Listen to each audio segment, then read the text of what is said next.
La violencia está presente en todos los estratos socioeconómicos, pero se da a través de distintas expresiones, puede ser según clase, género y también el lugar.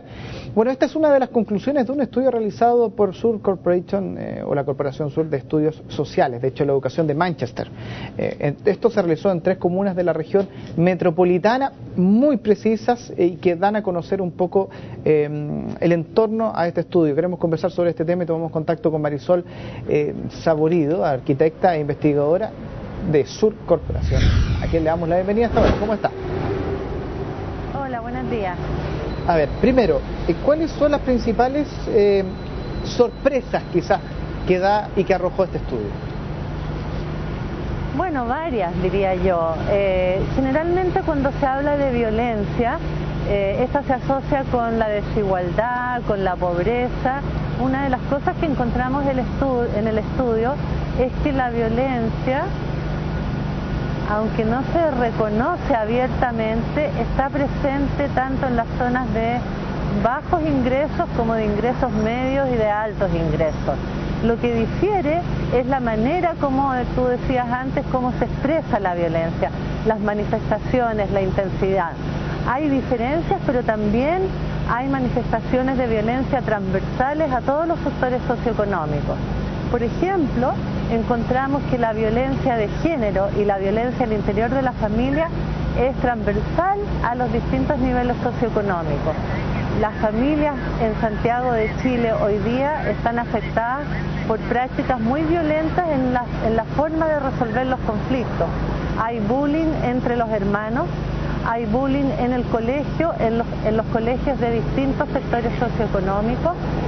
Las mujeres son objeto de violencia, tanto psicológica como verbal, como física.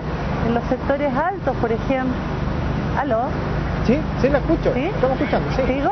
Sí. Te iba a contar que, por ejemplo, en los sectores altos encontramos que hay un mandato muy fuerte hacia el cuerpo de las mujeres. Las mujeres tienen que responder a un estereotipo que es de ser muy delgadas, de tener una cierta apariencia física, y eso también es una violencia que no se hace visible en términos de que eso obliga a las mujeres a estar permanentemente sometidas a un trato a sus cuerpos que, si sale del estereotipo, es castigado. En los sectores pobres, que generalmente son estigmatizados como lugares de violencia, encontramos que hay una relación entre las mujeres y las drogas, por ejemplo, que es muy importante.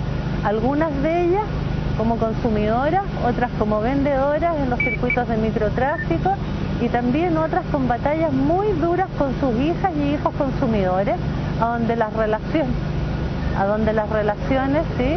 Se vuelven muy violentas por la mediación del consumo de drogas. A ver, te puedo contar también de otros hallazgos.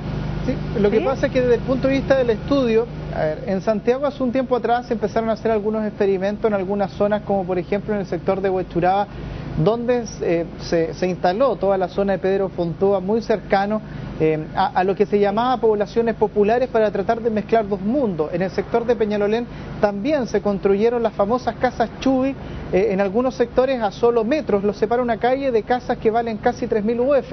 Se ha intentado en algunas zonas de la capital juntar, entre comillas, para que no suene peyorativo, pero estos dos mundos a veces tan distantes desde el punto de vista económico, no necesariamente cultural, y por lo tanto uno podría sacar como conclusión de que la violencia no viene directamente desde el estrato social, sino de un problema cultural mayor. Me parece que sí. Mira, el enfoque que nosotros hacemos en el estudio, hay un investigador que se llama Johan Galtung, y él habla que la violencia y el circuito de la violencia es como un iceberg.